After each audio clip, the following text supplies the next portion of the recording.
सुन लो कान खोलकर, मैं अयोध्या क्यों नहीं गया। ये भी सुन लो कि मेरी कमीज तुम्हारी कमीज से कैसे सफेद। महाराष्ट्र में ठाकरे बंधुओं में जारी है लड़ाई, जिसको लेकर मचा है बवाल।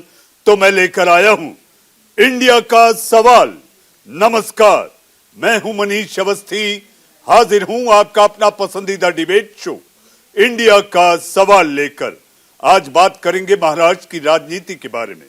राज्य की सियासी कुरुक्षेत्र में हिंदू और हिंदुत्व को लेकर महाभारत छिड़ा है।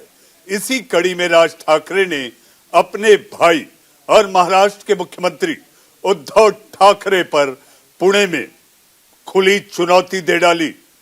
उनके असली हिंदू होने पर सवाल भी खड़े किए और अपने को हिंदू का पैरोकार भी बताया। दरअसल महाराष्ट्र की सियासत में महाराष्ट्र नवनिर्माण सेना यानी एमएनएस अपनी जमीन को मजबूत करने के लिए शिवसेना को निशाने पर ले रही है, कोई कोर कसर नहीं छोड़ रही। ऐसे में उद्धव ठाकरे और राज ठाकरे में तल्खी चरम पर है। आज हम अपने मेहमानों से बात करें उससे पहले आप देखिए इंडिया का सवाल के प्रोड्यूसर भानु प्रकाश की इंडिया का सवाल की ये रिपोर्ट।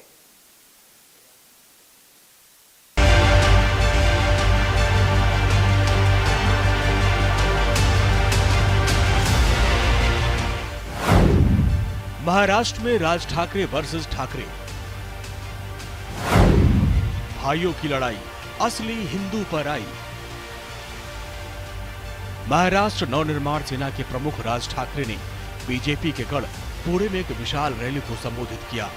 इस मौके पर राज ठाकरे ने राज्य के मुख्यमंत्री उद्धव ठाकरे पर जोरदार हमला किया। उन्होंने हाल ही में सीएम उद्धव ठाकरे के असली हिंदू होने को लेकर दिए गए बयान पर पलटवार किया।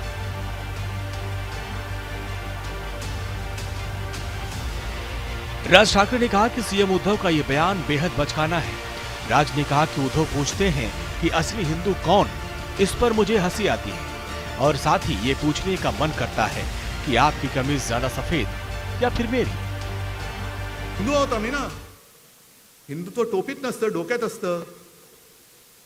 डोक्यात मेंदू असेल तर त्या मेंदूत हिंदुत्व असायला लागतं, टोपीमध्ये हिंदुत्व नसतं कधी। आणि भगवी टोपी घालून जर तुम्ही हिंदुत्व दाखवत असाल तर आरएसएसची टोपी काढी का? आम्ही हिंदू आहोत की नाही हे ठरवणारे तुम्ही नाही आहात। पण एक गोष्ट नक्की की तुमचं विकृत हिंदुत्व हे आम्हाला मान्य नाही। ही विकृती आहे। शिवसेना प्रमुखाने हिंदुत्वाचा विचार दिला, तुम्ही त्या हिंदुत्वाचा विकार करतात आणि अशी विकारी माणसं ही देशाचा कारभार काय करणार? यांचं हिंदुत्व नुसतं पक पक पक पक पक पक एवढ्या पुरतच आहे।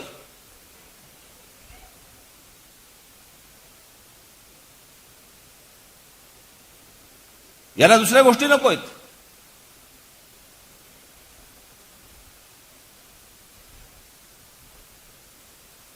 त्या दिवशी मुख्यमंत्र्यांची सभा झाली। काय पोरकटपणा चालू आहे मला काही कळतच नाही। आमचं खरं हिंदुत्व, ह्यांचं खोटं हिंदुत्व। चला वॉशिंग पावडर विकताय का तुम्ही?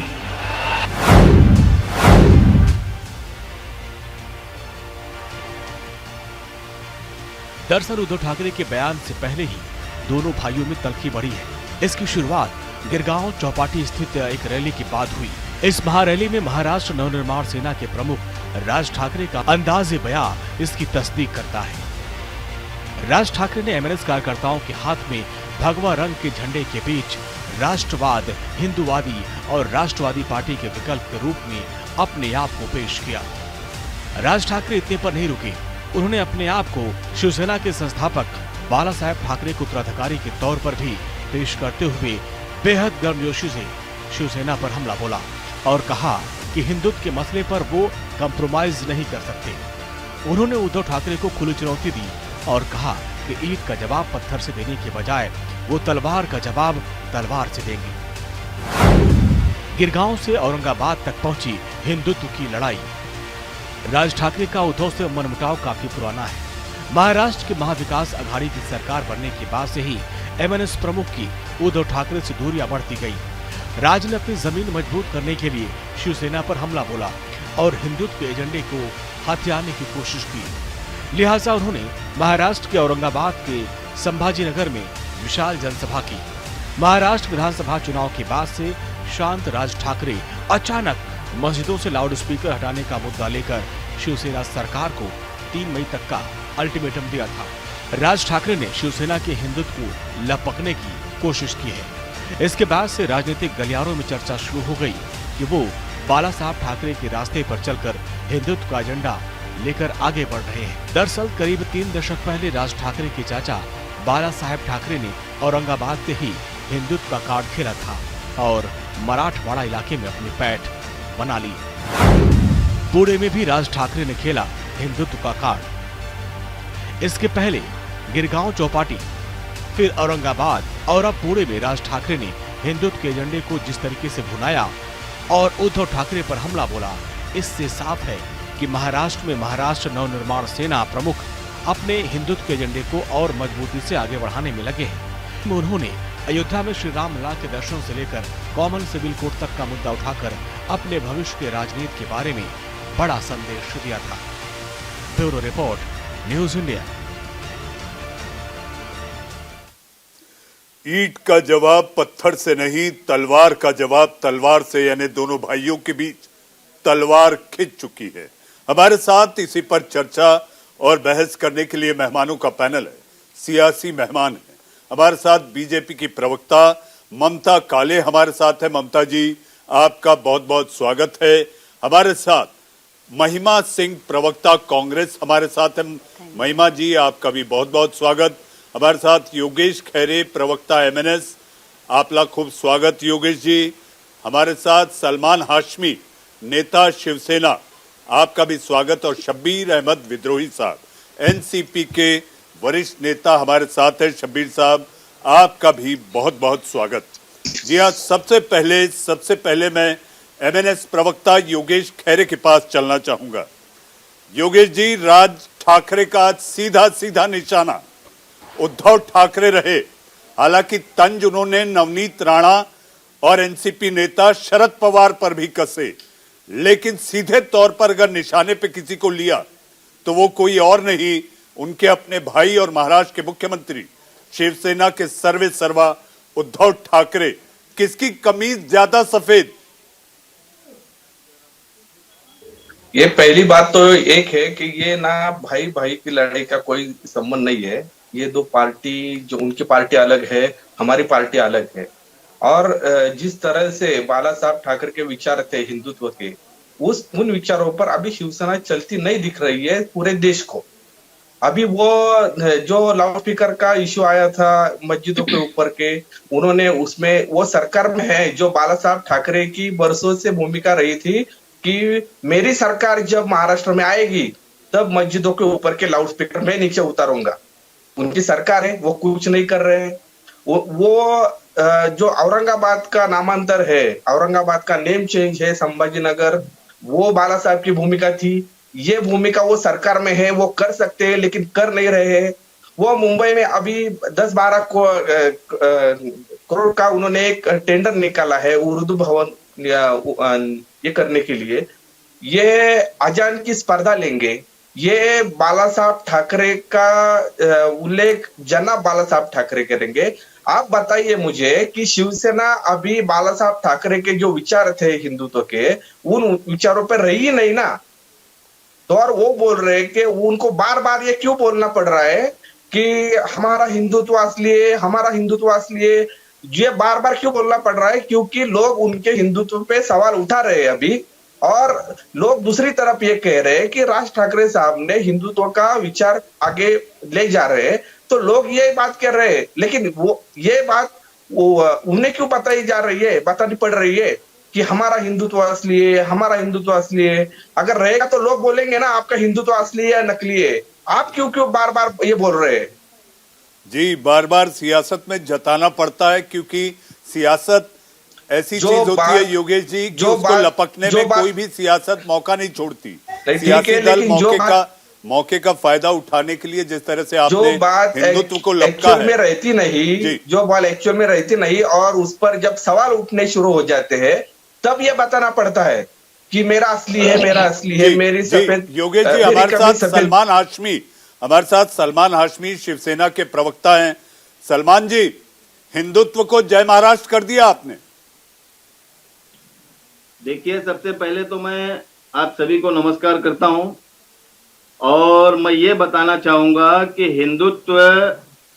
हिंदुत्व ये बताने की जरूरत नहीं है कि मैं असली हिंदू हूं या मैं नकली हिंदू हूं। रही बात उद्धव साहब की, तो उद्धव साहब आज जिस तरीके से महाराष्ट्र में सरकार लेके चल रहे हैं, इनके साथ हिंदू, मुस्लिम, सिख, ईसाई सभी चल रहे हैं साथ में। आज जिस तरीके से माहौल महाराष्ट्र का खराब करने की लोगों ने कोशिश की है, वो महाराष्ट्र में खराब नहीं कर पा रहे, इनकी किसी की चल नहीं पा रही है।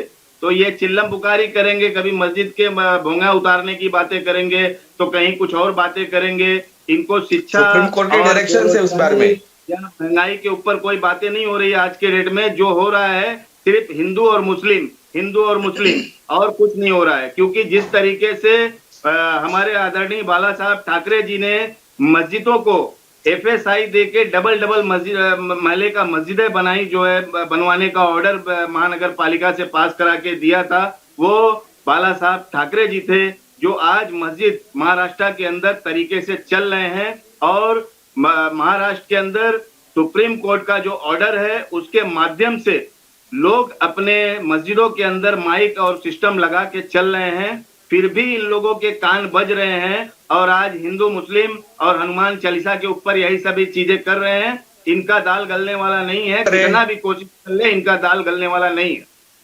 दाल गलने वाली नहीं। योगेश जी, बात बताइए, बाला साहब ठाकरे का स्टैंड नहीं था क्या मस्जिदों के ऊपर के लाउड स्पीकर उतारे जाए? अरे बाला साहब ठाकरे का अगर ये होता तो हम लोग आराम से एकदम सब चीजें कर लिए होते, लेकिन बाला साहब ठाकरे का बोलते हैं ना कि शांति, हिंदू, मुस्लिम, सिख, ईसाई, वो मैं आपको बाला साहब ठाकरे जी का वीडियो बता सकता हूँ जिसमें उन्होंने कहा है कि मस्जिदों के ऊपर के लाउड स्पीकर मेरी सरकार आएगी तब मैं उतारूंगा। ये बाला साहब ठाकरे ने अपने, लेकिन हिंदुस्तान के अंदर सर्वधर्म उनको प्यारे थे और सर्वधर्म को एक साथ में लेके चलने वाली शख्सियत हमारे बाला साहब ठाकरे जी थे। सलमान जी, स्वर्गीय बाला साहब का एक वीडियो है जिसका जिक्र योगेश कर रहे हैं। वो कुछ दिन पहले राज ठाकरे ने ट्वीट किया था। और सलमान जी, इस समय MNS को जो तकलीफ है कि जिस हिंदुत्व को लेकर शिवसेना आज इतनी बड़ी हुई, शिवसेना आज इतनी मजबूत हुई, अगर उर्दू भवन को पैसा दिया जाता है, वहां पर अजान की स्पर्धा ली जाती है, इसको लेकर MNS की पेट में दर्द है। अब भाई इनके पेट में तो दर्द होगा ही ना। पेट में दर्द की बात नहीं। A team, B team, C team जितने हैं उन सभी के पेट में दर्द होगा। नहीं, आप B टीम किसकी बात कर रहे हैं? आप B टीम MNS को किसके लिए कह रहे हैं? आप B टीम किसकी है? MNS बीजेपी की है, और किसकी है? ममता जी शिवसेना कह रही है MNS आपकी B टीम है।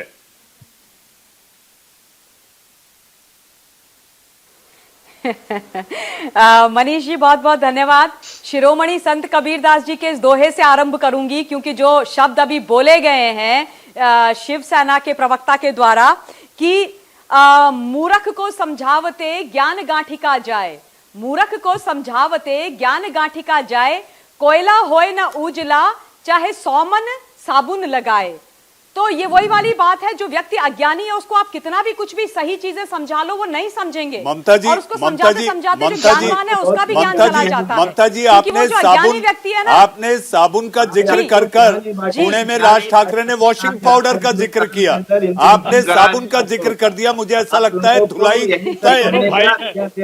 पूरा शरण की आप लोग हिंदू मुस्लिम कराते रहिए और बेरोजगारी पे और महंगाई पे, शिक्षा के ऊपर। भाई सलमान ममता जी को सुन लेते हैं। आपने उन पर आरोप लगाया है, आपने बीजेपी पर आरोप लगाया है कि MNS उनकी B टीम है। ममता जी, सीधी सी बात है, दिख रहा है आपके सामने, दिख रहा है। ये कोइंसिडेंस है कि उन्होंने सलमान जी ये इंटॉलरेंस आप जाके उद्धव ठाकरे जी को दिखाइएगा। मनीष जी, ये सलमान को चुप कराइए आप। भाई सलमान इंडिया का सवाल जो होता है वो लोकतांत्रिक तरीके से होता है। यहाँ पर सबको बोलने का हक होता है, अधिकार होता है, लेकिन तकनीक के जिस फॉर्मेट पर हम ये बहस कर रहे हैं, एक पैनलिस्ट एक समय बोले तो इसमें दर्शकों का भी लाभ होगा और आप लोग अपना जवाब भी दे पाएंगे। ममता जी अपनी बात पूरी करें आप।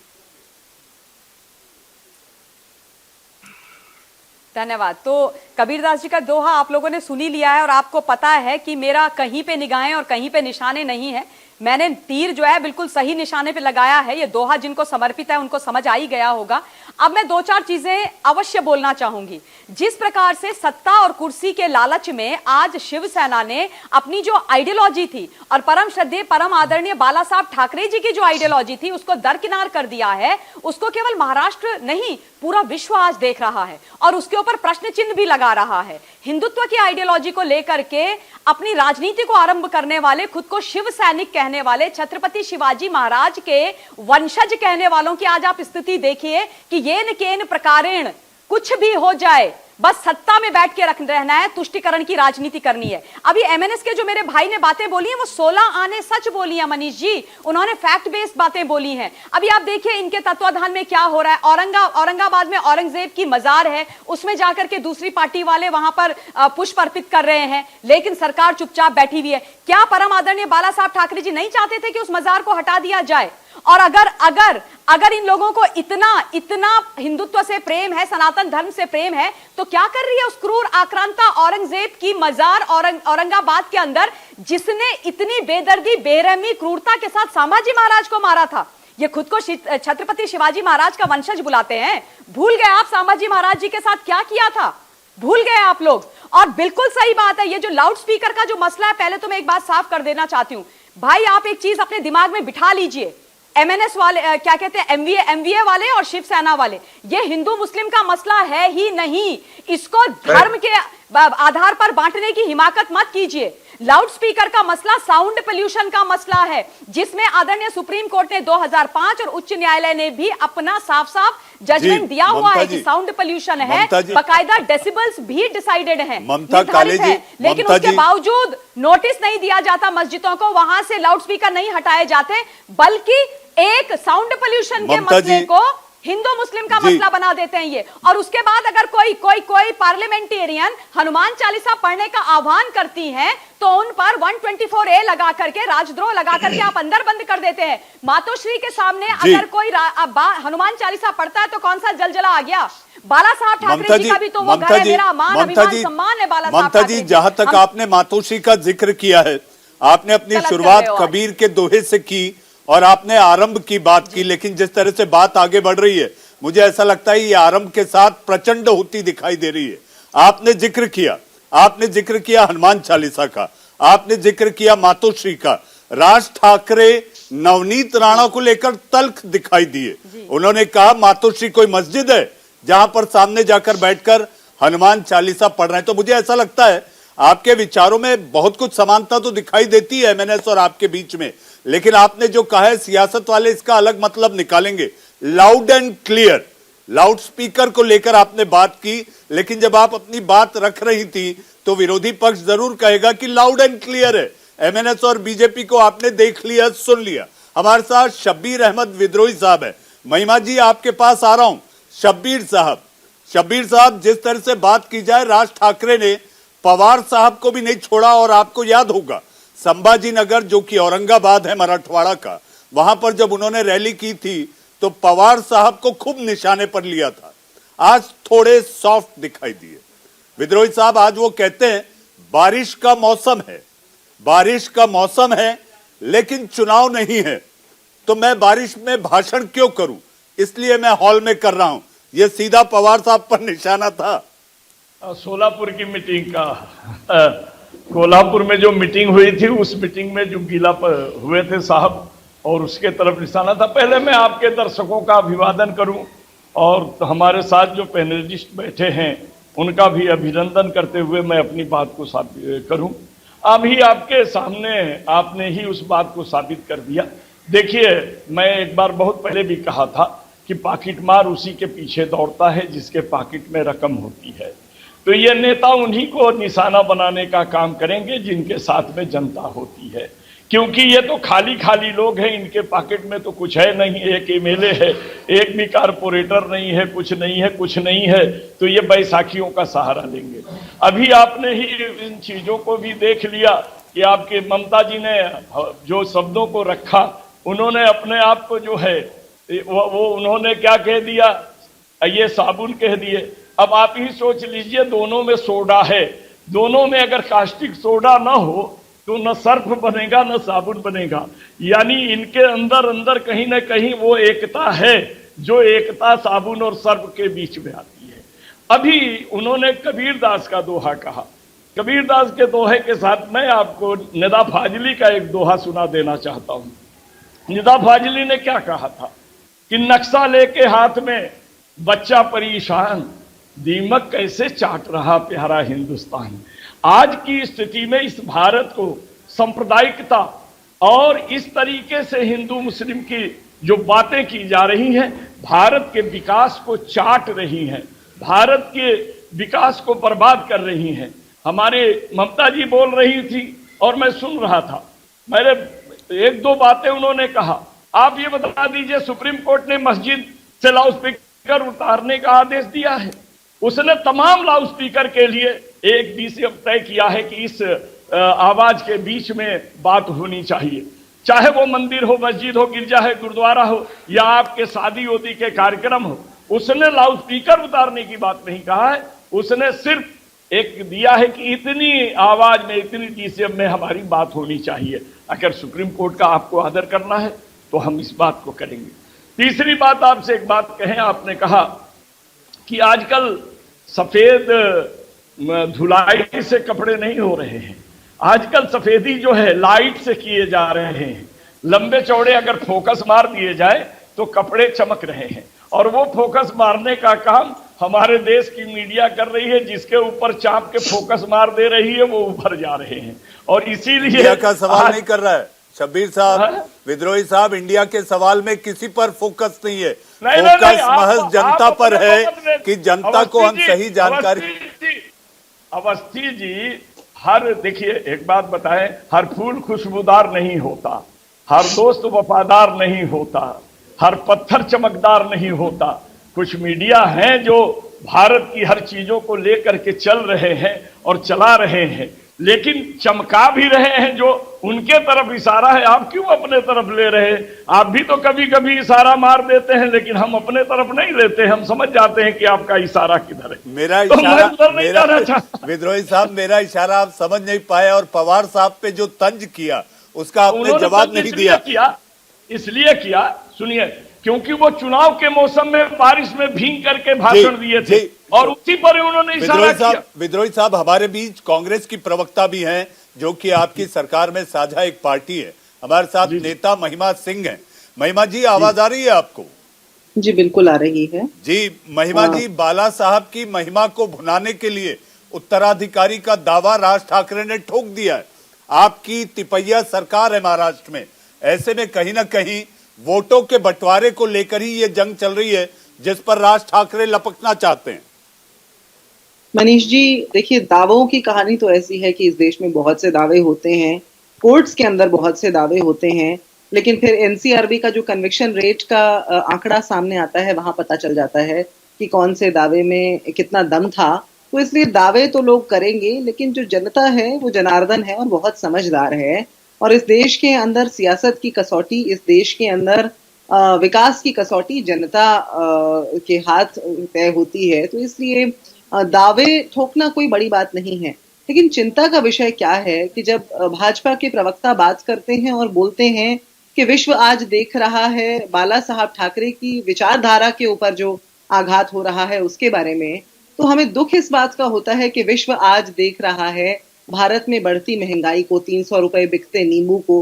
विश्व आज देख रहा है भारत में बढ़ती बेरोजगारी को। पेट्रोल डीजल के रेट कम कर दिए गए। आप ये क्या मजाक कर रहे हैं मनीष जी? आपको मालूम है कि मार्च के अंदर ये रेट कितने थे, और आज ये तो वैसा ही हो गया कि पहले आप कई गुना दामों में सामान बेचें और उसके बाद उस पर 50% की सेल लगा दें। क्या ये कॉर्पोरेट्स के अंदर ये आम है, लेकिन ये सरकार का, स्टेट का दायित्व न सिर्फ दायित्व का उल्लंघन है, उसके ऊपर आघात है, बल्कि जनता के साथ विश्वासघात है। विश्व तो ये भी देख रहा है किस तरह से हमारे देश के अंदर लोकतंत्र के ऊपर बुलडोजर चलाया जा रहा है मनीष जी, और विश्व को ये भी दिखाई दे रहा है कि मध्य प्रदेश के अंदर एक मानसिक तौर पर बीमार व्यक्ति को आधार कार्ड न दिखाने पर बीजेपी कॉर्पोरेटर के एक हस्बैंड के द्वारा कैसे मार दिया जाता है। विश्व तो ये महिमा देख जी, रहा है। मुझे मजबूरी है एक छोटे से ब्रेक की, मुझे मजबूरी है एक छोटे से ब्रेक की। वक्त है एक ब्रेक का। ब्रेक के उस पार हम चर्चा करेंगे। राज ठाकरे ने आज एक और बात कही। उन्होंने कहा कि बाला साहब को किस तरह से शरद पवार ने नीचा दिखाया था। जी हां, कैसे कि सुबह कहते थे कि हम लड़ते हैं और शाम को हम साथ खाना खाते हैं। इस बात को कहकर भी आज राज ठाकरे ने शरद पवार पर तंज कसा। भाई भाई की लड़ाई, जी हां, इसी पर चर्चा और इंडिया का सवाल जारी है। वक्त है एक छोटे से ब्रेक का।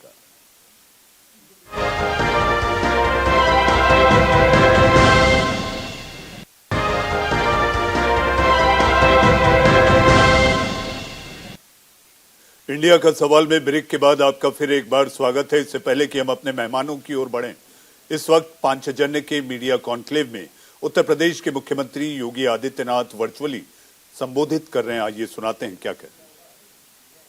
आशीर्वाद और मार्गदर्शन पांचजन्य जैसे राष्ट्रीय साप्ताहिक को प्राप्त हुआ है। उनमें सदैव भावराव देवव्रत जी, पंडित दीनदयाल उपाध्याय जी, और जिनकी लेखनी के माध्यम से पांचजन्य ने एक नई ऊंचाइयां प्राप्त की, ऐसे पूर्व प्रधानमंत्री सर्वे अटल बिहारी वाजपेयी जी जैसे राष्ट्रीय ऋषियों का आशीर्वाद जिस साप्ताहिक पत्रिका को प्राप्त होता रहा हुआ हो,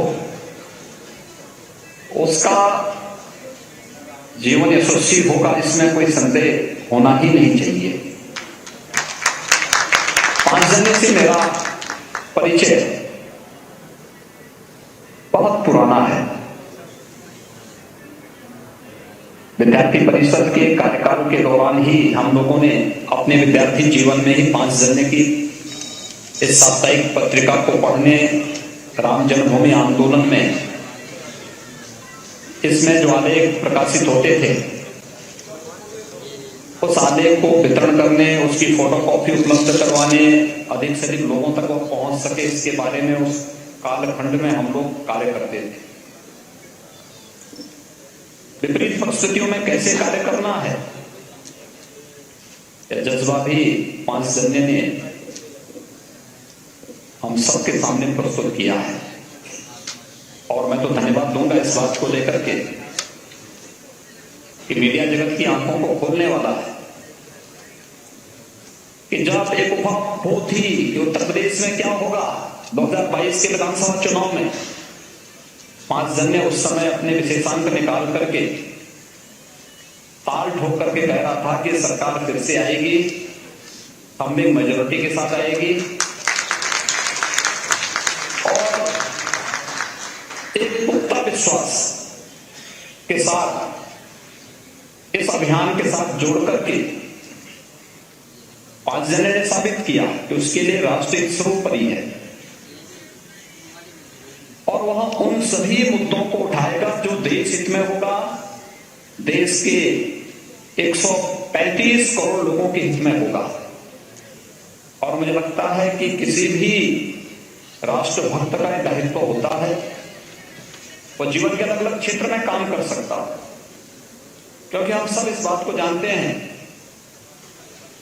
कि उत्तर प्रदेश के मुख्यमंत्री योगी आदित्यनाथ संबोधित कर रहे थे पांचजन्य के मीडिया कॉन्क्लेव को। बढ़ते हैं अपनी बहस की ओर।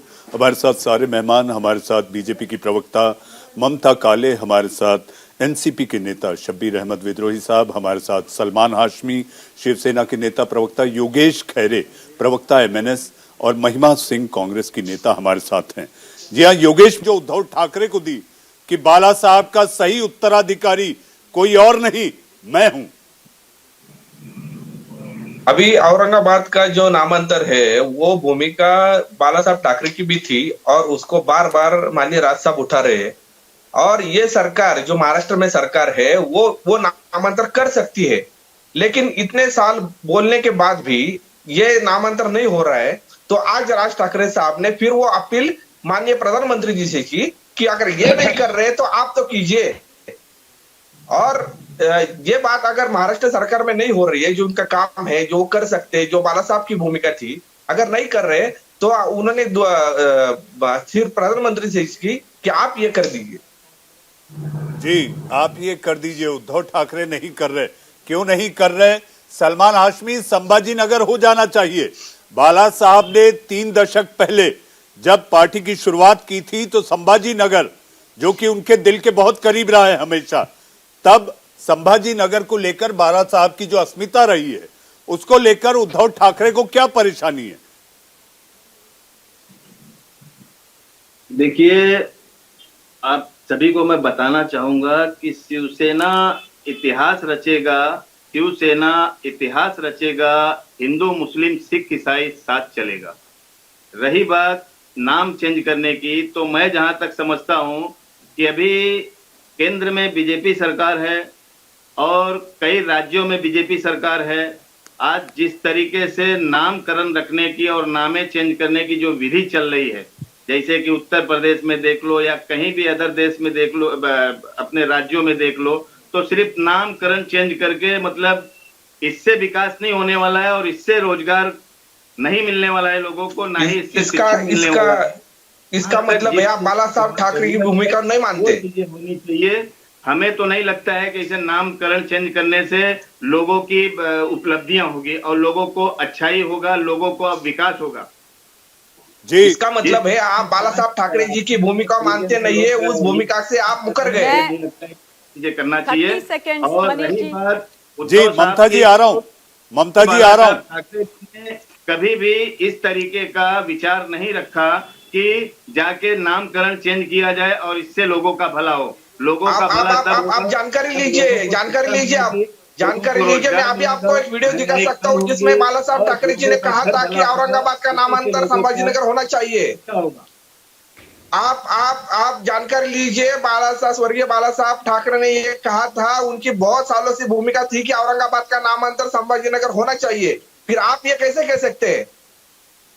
तो अभी वही चीज राज साहब ने उठाया हुआ है, वही चीज राज साहब ने उठाया हुआ है। अभी उन्होंने उठाया है क्योंकि आप नहीं कर रहे हो। सलमान जी, वही चीज राज साहब ने उठाया जो आप कह रहे हैं। सलमान जी, राज ठाकरे छाती ठोक कर कह रहे हैं, राज ठाकरे छाती ठोक कर कह रहे हैं कि बाला साहब का उत्तराधिकारी कोई और नहीं, राज ठाकरे। वो तो छाती ठोक के कह रहे हैं। तो अगर उन्होंने उठाया तो बाला साहब का अगर सपना था तो क्या बुरा है? अच्छा है कि राज साहब को ये चीजें नहीं बनाया गया उत्तराधिकारी, नहीं तो फिर मेरे हिसाब से महाराष्ट्र के अंदर कत्लेआम हो जाता इस तरीके से अगर होता तो। योगेश खैरे बहुत बड़ी बात कह रहे हैं। सलमान हाशमी का कहना है कि आप लोगों की गुंडागर्दी को लेकर अगर ऐसा ठाकरे जी ने अगर उद्धव साहब को ना बनाने के बजाय अगर राज साहब को बना देते तो आज जिस तरीके से हिंदू मुस्लिम का ये भूंगा उतारने का और ये सब चीजें चल रही है, कल देखिए आप इससे पहले एक बात समझ लीजिए, लाउड स्पीकर का इशू धार्मिक नहीं है। और आज राज ठाकरे साहब बार बार ये बता रहे हैं कि ये धार्मिक इशू नहीं है, सामाजिक इशू है। लाउड स्पीकर का इशू ये सामाजिक है। ये आप बार बार हिंदू मुस्लिम की तरफ क्यों ले जा रहे हैं? उत्तराधिकारी अगर बन जाएंगे, उन्होंने ये भी तो उत्तराधिकारी किस अधिकार पे बनेंगे? उत्तराधिकारी तो स्वर्गीय बाला साहब ठाकरे जी के सुपुत्र उद्धव साहब बनेंगे, उद्धव साहब ही बनना है। और वो बनने के बाद आज महाराष्ट्र के अंदर जिस तरीके से शांति विहार से शांति से पूरा महाराष्ट्र लेके चल रहे हैं, सर्वधर्म को लेके चलने वाली हमको शख्सियत मिली है। आज हर धर्म के अंदर उद्धव साहब जिस तरीके से लोगों के दिलों में बसे हुए हैं, आप लोगों को बहला सकते, फुसला सकते, लेकिन लोगों को तोड़ नहीं सकते। जी, ममता काले बाला साहब ठाकरे के विचार आगे ले जा रहे या नहीं, ये बताइए मुझे। जी, ममता जी, आज उद्धव साहब का जो विचार चल रहा है, मुख्यमंत्री हमारे जिस तरीके से हमें महाराष्ट्र के अंदर मिले हैं, शायद सलमान जी महाराष्ट्र के मुख्यमंत्री जिस विचार से सरकार चल रही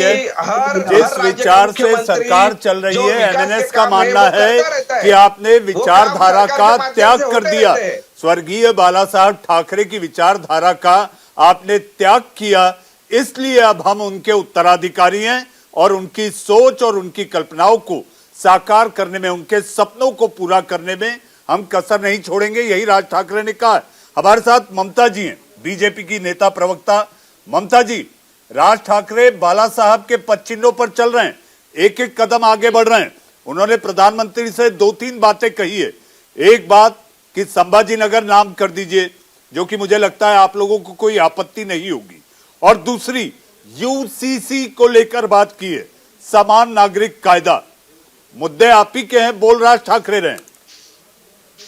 जी जी देखिए मनीष जी, ये मुद्दे असल में भाजपा के राज ठाकरे जी से ज्यादा इस देश के हैं। यूसीसी अगर इस देश में आता है तो इस देश के नागरिकों के लिए बहुत भला है। क्यों नहीं समान कानून संविदा इस देश के अंदर होना चाहिए? क्यों नहीं एक जैसा कानून सबके लिए होना चाहिए? क्यों इस देश के अंदर कुछ लोग शरिया की वकालत करते हैं? पहली बात। दूसरी जरूरी बात ये बोलना चाहती हूं कि वैसे तो मैं एमएनएस की प्रवक्ता नहीं हूं, लेकिन राज ठाकरे जी जो आदरणीय बाला साहब ठाकरे जी के मुद्दे को आगे लेकर के, उनकी आइडियोलॉजी को आगे लेकर के चल रहे हैं, तो वो उनके सिस्टम में है, क्योंकि उन्होंने ही बाला साहब ठाकरे जी के साथ शिवसेना को बढ़ाने में और उसको अग्रसर करने में हमेशा उनका साथ दिया है। अब एक और जरूरी बात बोलूंगी, जो शिवसेना के प्रवक्ता ने बोला कि केंद्र वाले लगातार नाम बदल रहे हैं। भैया काहे नहीं बदलेंगे? आप क्यों चाहते हो कि कुतुबुद्दीन ऐबक और औरंगजेब और बाबर, इन क्रूर आक्रांताओं के नाम के ऊपर जो 70 वर्षों से कांग्रेस ने जगह जगह नाम रखे हैं, वो नाम रहने चाहिए? क्यों आप नहीं चाहते कि महाराणा प्रताप जी, झांसी की रानी, छत्रपति शिवाजी महाराज और ऐसे अनेक हमारी महान हस्तियों के नाम पर इस देश की सड़कों के, संग्रहालयों के और बड़ी बड़ी बिल्डिंग्स के नाम हो? क्यों आप चाहते हो मुगल आक्रांताओं का महिमा मंडन करने के लिए? क्या है मुगल आप लोगों के? क्या किया मुगलों ने आपके लिए? ये बताइए आप। छत्रपति शिवाजी महाराज किसके खिलाफ लड़े थे? ममता जी, आपने कांग्रेस को निशाने पर लिया है। हमारे साथ कांग्रेस की नेत्री, क्योंकि आपने महिमा मंडन की बात की है, हमारे साथ कांग्रेस की नेत्री महिमा सिंह हमारे साथ हैं। मैं चाहूंगा कि एक फ्रेम में ममता काले और महिमा सिंह जी को साथ रखा जाए।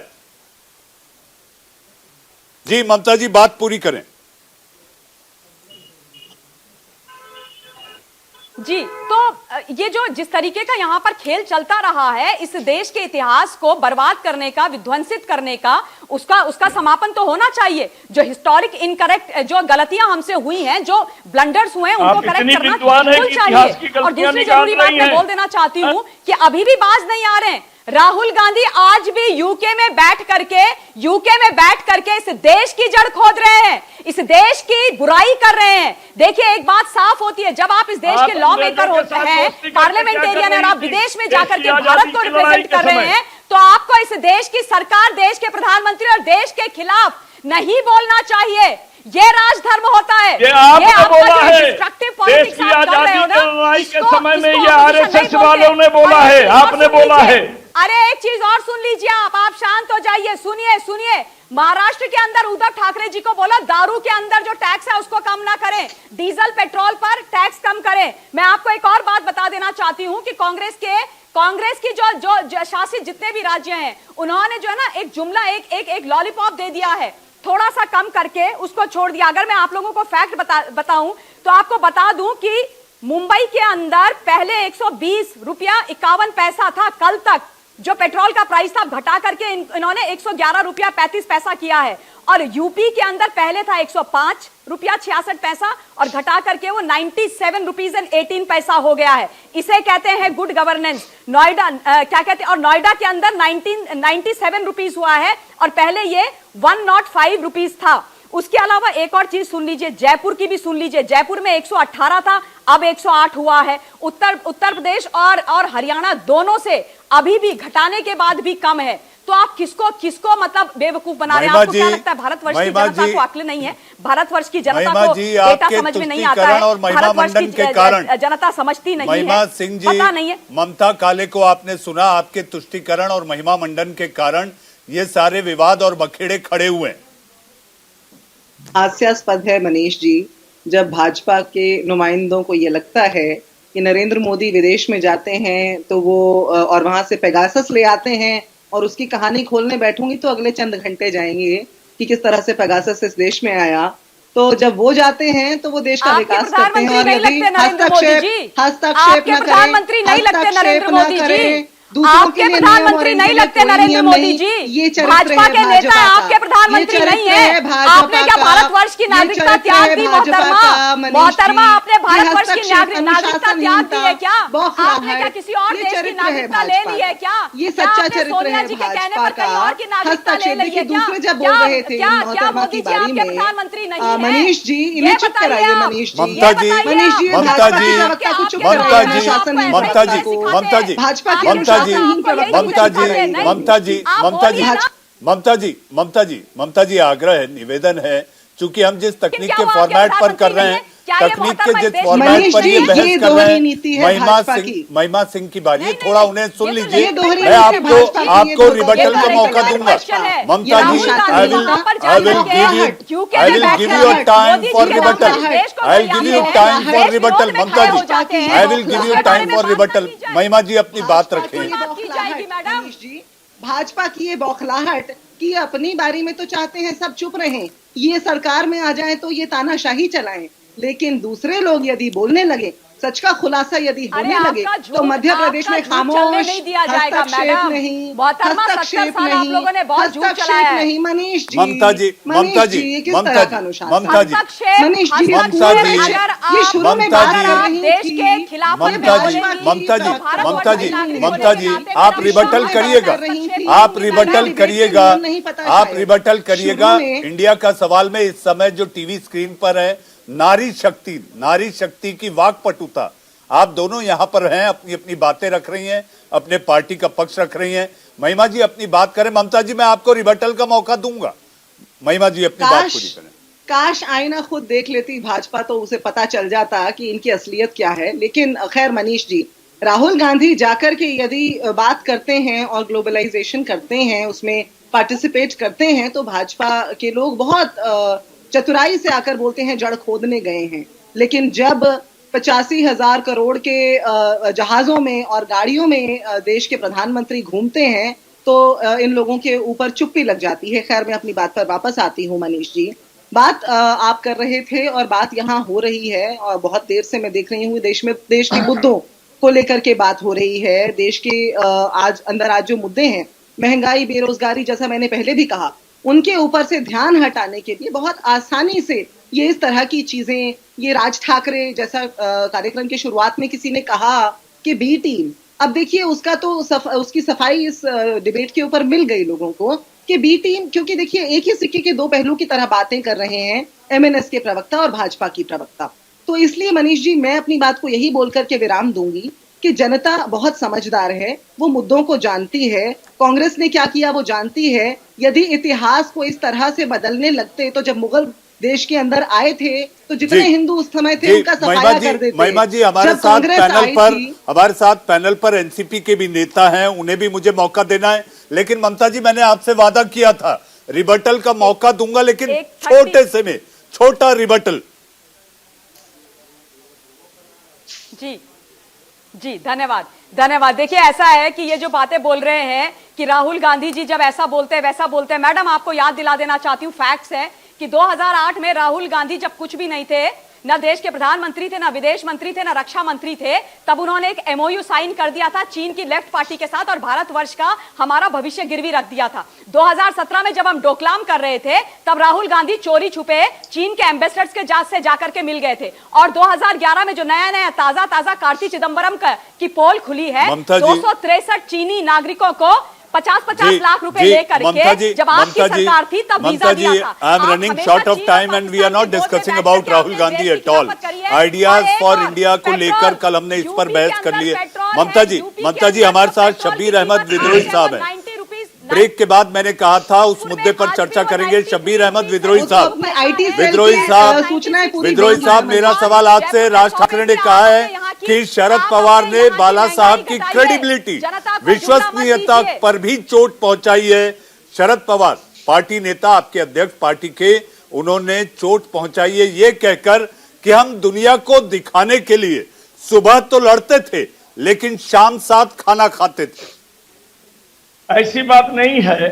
बात यह है कि विचारों की जब लड़ाई होती है मनीष जी, तो व्यक्ति की लड़ाई नहीं होती। तो विचार की लड़ाई तो हम दिन में लड़ सकते हैं और व्यक्ति के साथ बैठ करके शाम में खाना खा सकते हैं, इसमें कोई बात नहीं है। प्रतिस्पर्धा जो है विचारों में हो तो द्वेषता पैदा नहीं होती है। लेकिन जब हम विचारों के बीच अभी अभी आप देख रहे हैं, तो मैं आपको एक बात बता दूं कि आज भारत के प्रधानमंत्री हैं मोदी जी, मगर मोदी जी अपने कार्यों से ये साबित करते हैं कि हम पूंजीपतियों के और भाजपा के ही प्रधानमंत्री हैं, हम देश के गरीब के, मजदूर के, किसान के नहीं है। ये उनका कार्य साबित करता है, वरना वो भारत के प्रधानमंत्री हैं, क्योंकि भारत के संविधान में और भारत के जनता ने बनाई है। नवाब मलिक का रेजिग्नेशन कब ले रहे हैं आप लोग? ममता जी तो नवाब मलिक का रेजिग्नेशन कब ले रहे हैं आप, जिसके दाऊद इब्राहिम के साथ कनेक्शन है? भाई साहब ये बता दीजिए आप, ये बता दीजिए आप कि शरद पवार जी और एमवीए कब आखिरकार कब लेगी नवाब मलिक से रेजिग्नेशन, जिसके डायरेक्ट कनेक्शन निकल करके आए, कोर्ट ने भी बोल दिया है कि नोएंगली और डायरेक्टली उन्होंने ममता जी, बीजेपी प्रवक्ता ममता काले, बीजेपी प्रवक्ता ममता काले, कांग्रेस की नेत्री महिमा सिंह, एनसीपी के नेता शब्बीर अहमद विद्रोही साहब, सलमान हाशमी शिवसेना के प्रवक्ता और एमएनएस के प्रवक्ता योगेश खैरे, आप लोग सब जुड़े आज के इस कार्यक्रम में, इंडिया का सवाल कार्यक्रम में आप लोग आए, अपनी अपनी बातें रखी। आज सबका धन्यवाद। लेकिन जाते जाते मैं इतना कहना चाहूंगा, राज ठाकरे की अगली पारी, राज ठाकरे की अगली सियासी पारी यानी कि राजनीति हिंदुत्व की पिच पर बैटिंग करने वाली होगी। इंडिया का सवाल में आज के लिए बस इतना ही। वक्त है एक छोटे से ब्रेक का। ब्रेक के उस पार मेरे सहयोगी सागर मिश्रा लेकर आएंगे खबरों का पिटारा थोड़े से इंतजार के बाद।